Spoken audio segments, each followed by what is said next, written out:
Merci de prendre le rendez-vous de l'information sur Esaü TV. Mesdames, Messieurs, bonsoir. Bienvenue dans cette édition. Les titres.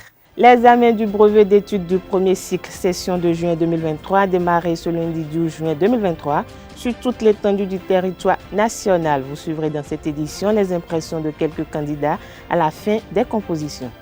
Dans le cadre d'une enquête diligentée dans une affaire de bradage présumé de réserve administrative à Abomey, le ministre de la Défense, Fortuné Alain Noati, a été écouté par la brigade criminelle. Nous y reviendrons. Les occupants du périmètre de l'Est-Centre de promotion de l'artisanat du Hall des Arts, Loisirs et Sports, ainsi que l'UNAFRICA sont invités à libérer les lieux au plus tard le 15 juin 2023. Le ministre du Cadre de vie et des Transports, chargé du développement durable, José Didier Tonato, l'a fait savoir à travers un communiqué.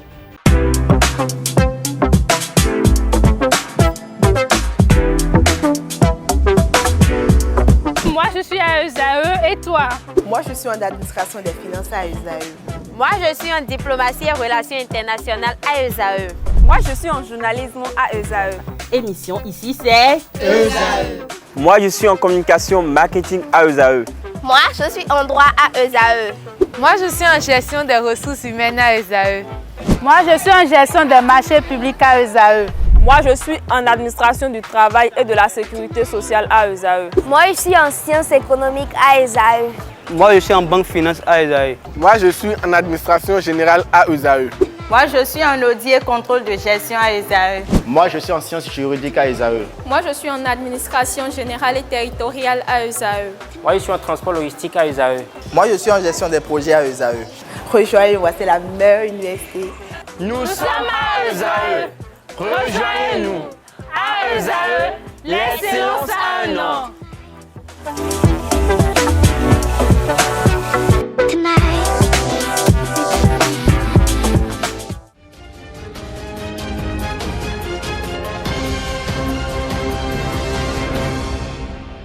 À nouveau, bonsoir. L'examen du brevet d'études du premier cycle session de juin 2023 a démarré ce lundi 12 juin 2023 sur toute l'étendue du territoire national.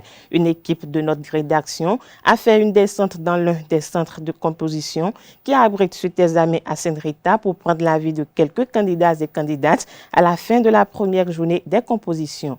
Ils sont au micro de Quentin Amoussou. Premièrement, on a composé en communication écrite. Et à la fin, on a fini par la lecture. Les épreuves n'étaient pas très difficiles. Et c'est vrai, on était beaucoup stressés. Mais on a réussi à gérer le stress. Ils ont juste demandé des trucs simples qu'on a appris en salle. Des trucs simples. C'était pas difficile comme ça. C'était simple. Et j'ai aimé ça. Pour la communication écrite, c'était le texte narratif et la lettre administrative sous forme argumentative. Moi, j'ai fait le sujet 1 parce que ça me semblait très facile. La compo était abordable. C'était bon. Et j'espère que je vais m'en sortir. Les épreuves étaient abordables, surtout communication écrite. Les épreuves étaient abordables. Dans la lecture, nous avons posé des questions sur la cybercriminalité. Ils nous ont dit de donner notre point de vue sur la cybercriminalité.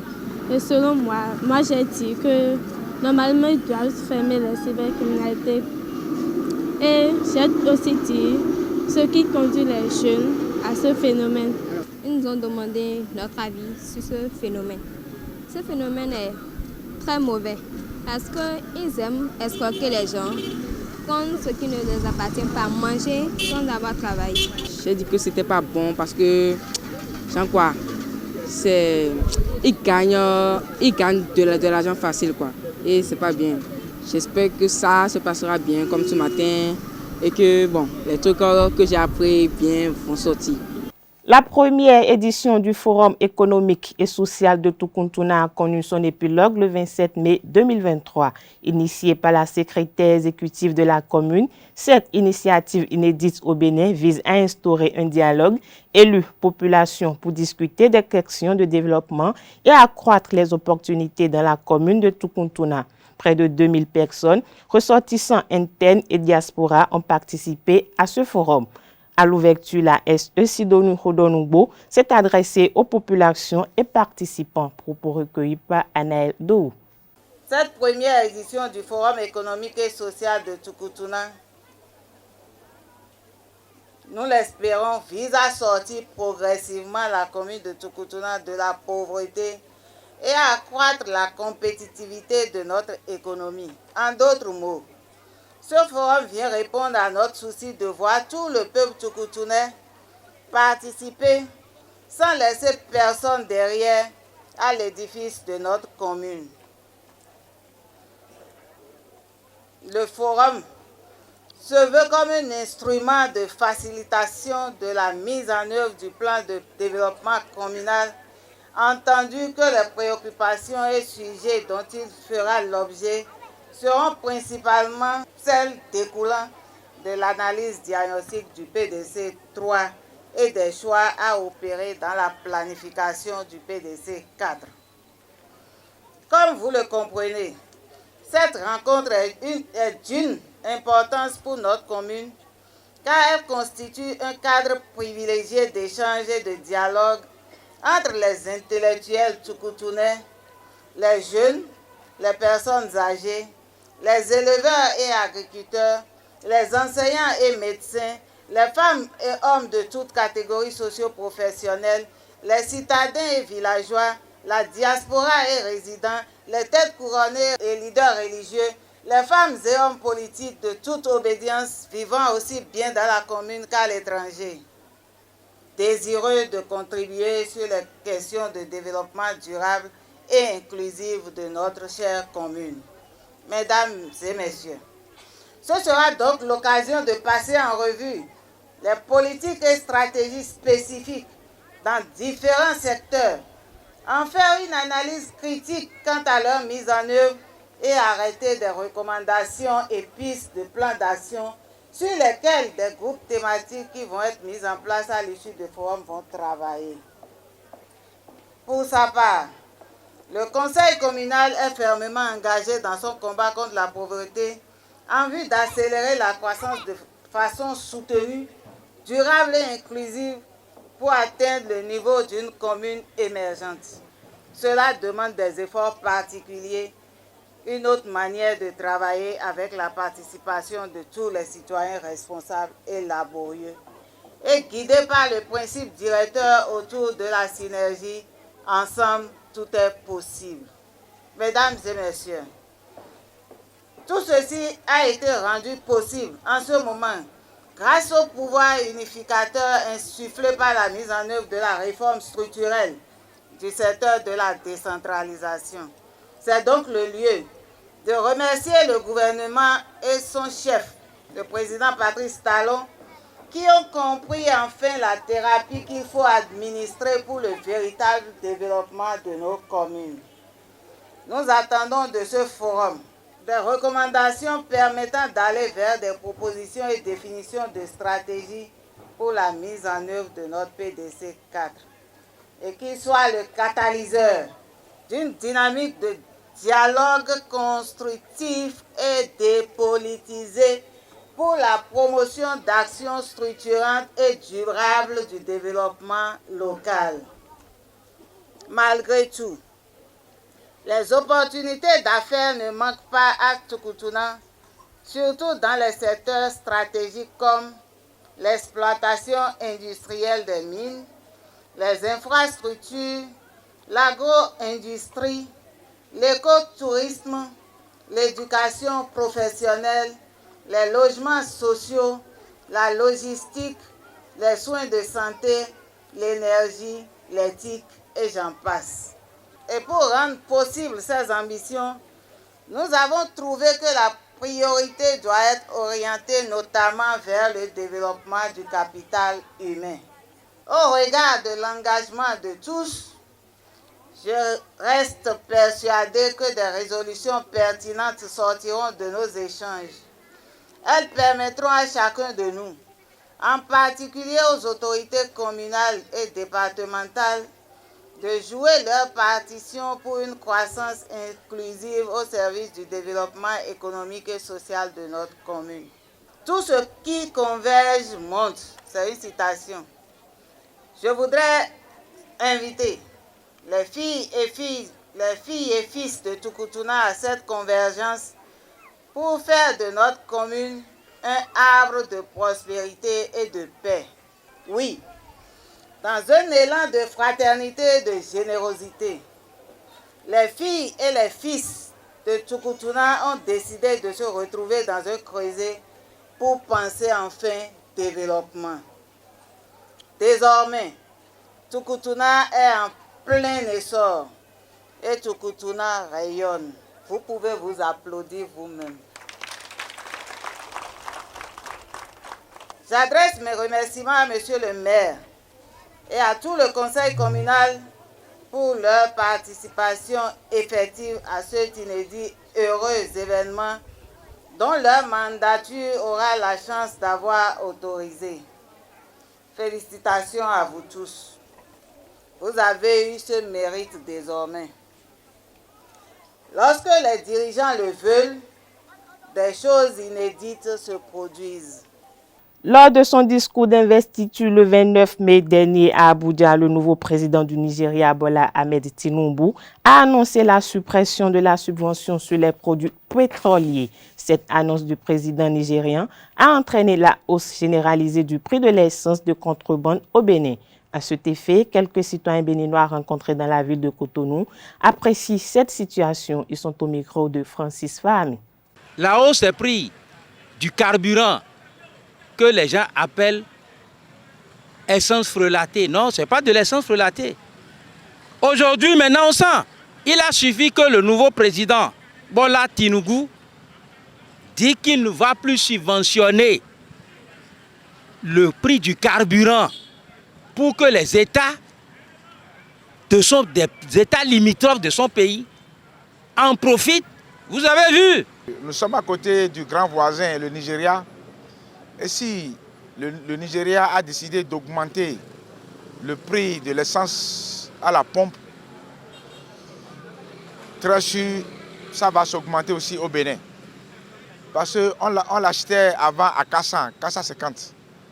Ceux qui nous vendaient ici à 450, à 400, vont acheter ça là-bas à 150 francs à la station. Donc presque double ou bien triple. Vous voyez, non? Donc ils étaient aisés dans leur commerce. Maintenant, le Nigeria a vu que ça ne profite plus à leur État. Et la nouvelle équipe a décidé d'augmenter le prix. Oui, bon vent à eux. Maintenant, ce que moi je demande, si notre chef d'État, si notre gouvernement aussi peut penser et voir dans quelle mesure accompagner la nation, les Béninois, pour que la peine soit amoindrie, ça va marcher. Sinon, mon frère, c'est trop cher. Hein? Nous ne pourrons pas être auprès du puissant Nigeria sans avoir des voies et moyens à desservir nos peuples. Ma pensée est que tout soit rabaissé pour la suivi des Béninois, parce qu'on ne peut pas dire que le SMIC du Béninois est monté un peu, on dira tout de suite que le carburant aussi a monté, tout et tout a monté, et qu'on puisse encore tout dans le revenu, c'est-à-dire le SMIC du dernier Béninois. À la pompe même, c'est déjà à 650 francs, très cher et introuvable. Moi, j'ai passé au moins 3 stations aujourd'hui là, je n'ai pas trouvé. Celle qui en a, la queue est très longue.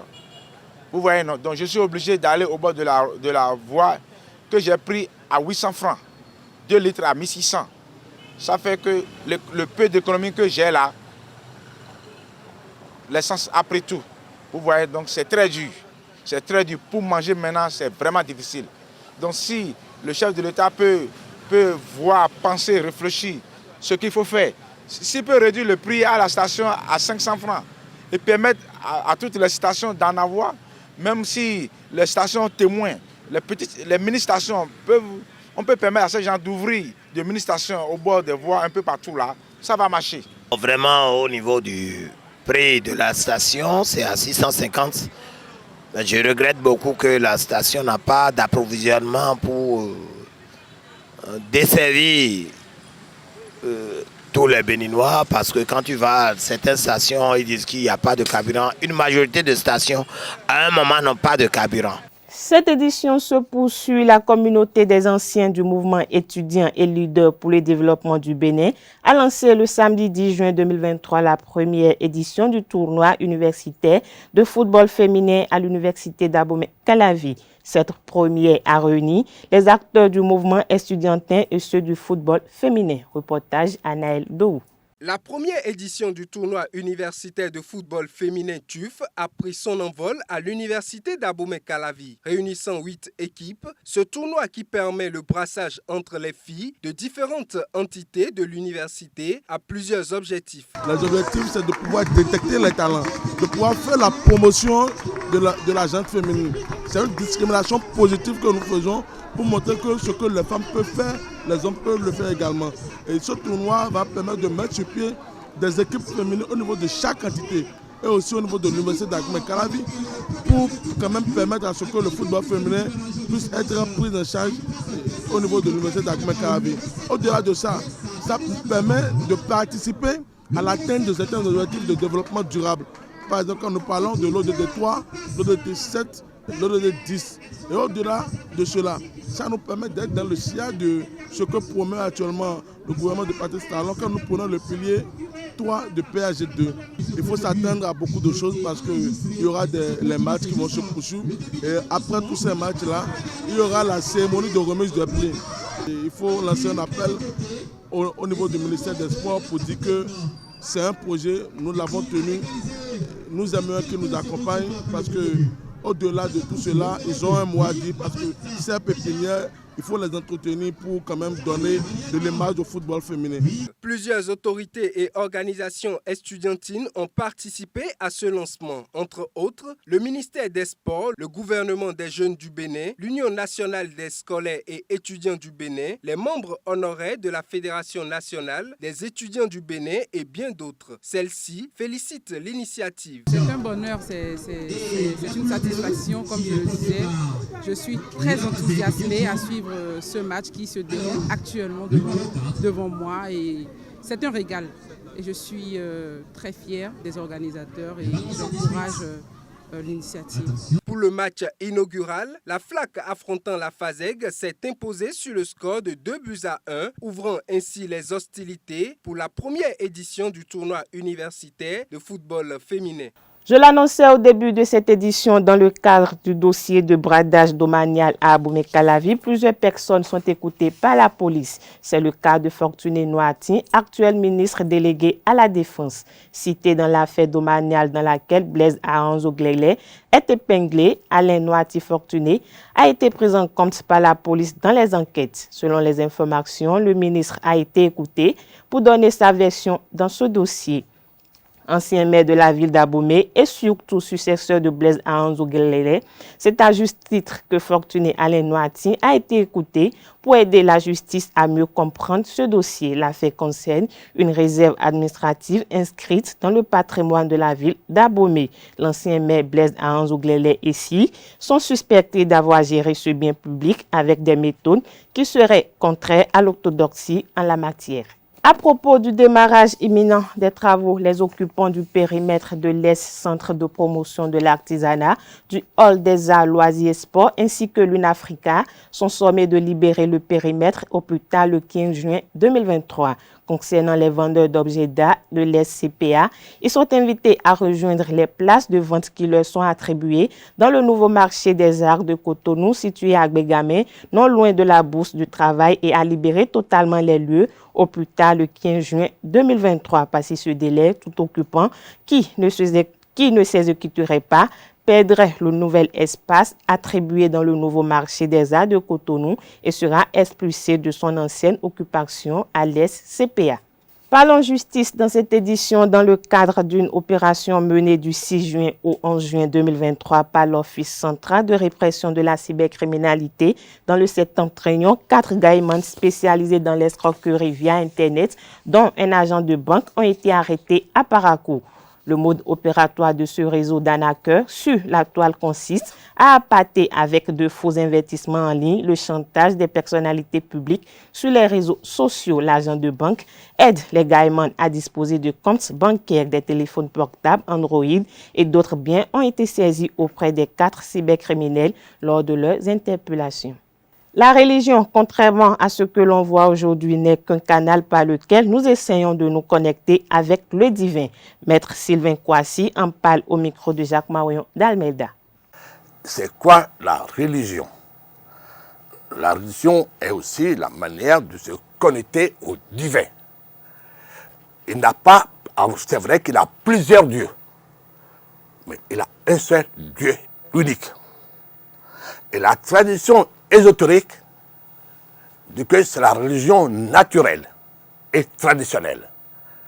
Et la religion catholique, l'islam même lui l'a dit, l'a écrit, que c'est le fitra, que la religion naturelle et traditionnelle, c'est cette religion de la mer que Mohamed a ramenée.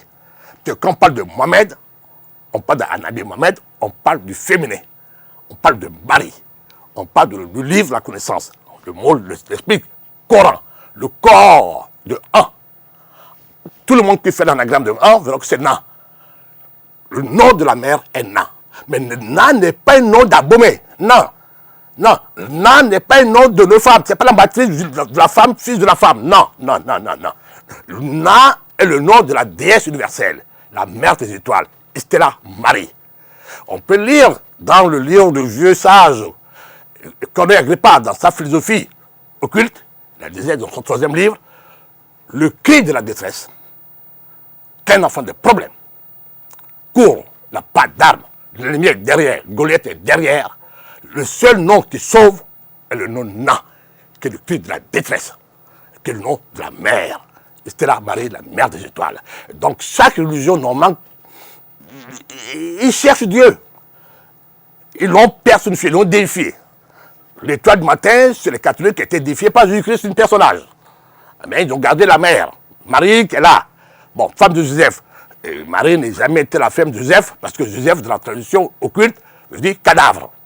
Osiris, le corps de Osiris qui était Joseph.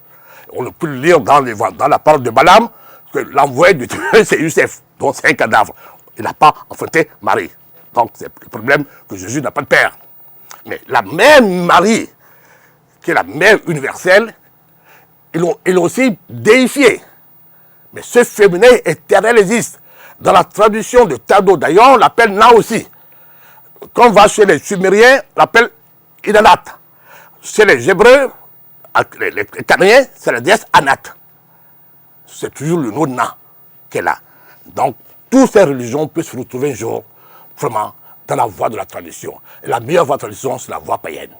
L'Église catholique est sortie de l'Église païenne, l'islam est sorti de la religion des Sabéens, qui est la religion païenne, parce que le nom d'Allah vient du nom de 3 déesses féminines. Allah Manaz, Allah Yanat, et puis Allah ajoute quelque chose comme ça. Ils ont ajouté que le H pour le transformer en masculin, c'est tout. Et les Jéhovah, les Hébreux aussi ont ajouté le H au nom de Abraham. Il n'y a pas de H. Abraham, qui dit Abraham, le père de la génération, le père du peuple, qui n'est que le site de phare qu'on appelle Doubé. Donc tout le monde peut venir à la tradition ésotérique naturelle. C'est sur cette information que prend fin cette édition. Merci pour votre attention. Agréable soirée à tous.